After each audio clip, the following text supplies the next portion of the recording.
కోతలు ఎక్కువ చేతలు తక్కువ అంటూ కాంగ్రెస్ ప్రభుత్వం పట్ల ఆగ్రహం వ్యక్తమవుతుంది ప్రజల నుంచి. ఎందుకంటే పథకాలు అందరికీ అన్ని అన్నారు, కానీ ఇప్పుడు కొందరికి కొన్ని మాత్రమే అనడంతో మా దాకా అసలు వస్తాయా రావా అన్నటువంటి ఆందోళన ప్రజల్లో కనిపిస్తుంది. రైట్, వేణుగోపాలరావు కేవలం ఒక స్థానిక సంస్థల్లో ఎన్నికల్లో లబ్ధి పొందడం కోసమే ఇట్లా పథకాలు ఏదో అమలు చేసినట్టు ఒక ఫార్వర్డ్ స్టెప్ పడ్డట్టు ఏదో చేస్తున్నారు తప్పించి నిజంగా ప్రజలకు అందించాలన్నటువంటి చిత్తశుద్ధి ప్రభుత్వం దగ్గర లేదు అన్నటువంటి చర్చ గ్రామాల్లో ఎట్లా సాగుతోంది?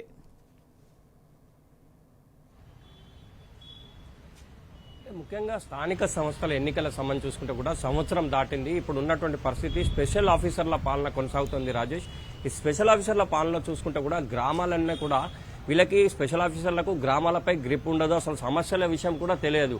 ప్రస్తుతం ఉన్న పరిస్థితుల్లో ప్రభుత్వానికి ఎన్నికలు నిర్వహించొద్దా ఇదొక సవాల్గా మారిందని చెప్పాలి. ఎందుకంటే ఇప్పుడున్న పరిస్థితిలో వీళ్ళు 26 వరకు మేము 4 పథకాలు అమలు చేస్తామని చెప్పారు, కానీ ప్రస్తుతం అయితే పైలట్ ప్రాజెక్టులు అన్నారు, ఒక్కొక్క గ్రామాన్ని ఎంచుకున్నారు.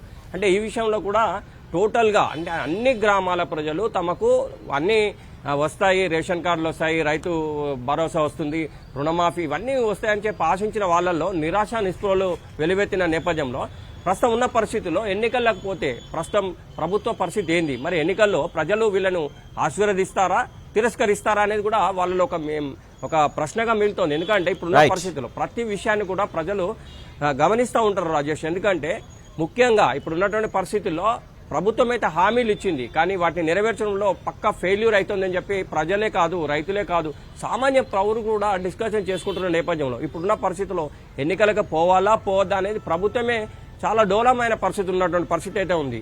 ఒకవేళ పోయినా కూడా ఎలాంటి పరిస్థితులు వస్తాయని చెప్పి కూడా ఒక రకమైనటువంటి నిర్వేదంలో ఉన్నటువంటి పరిస్థితి అయితే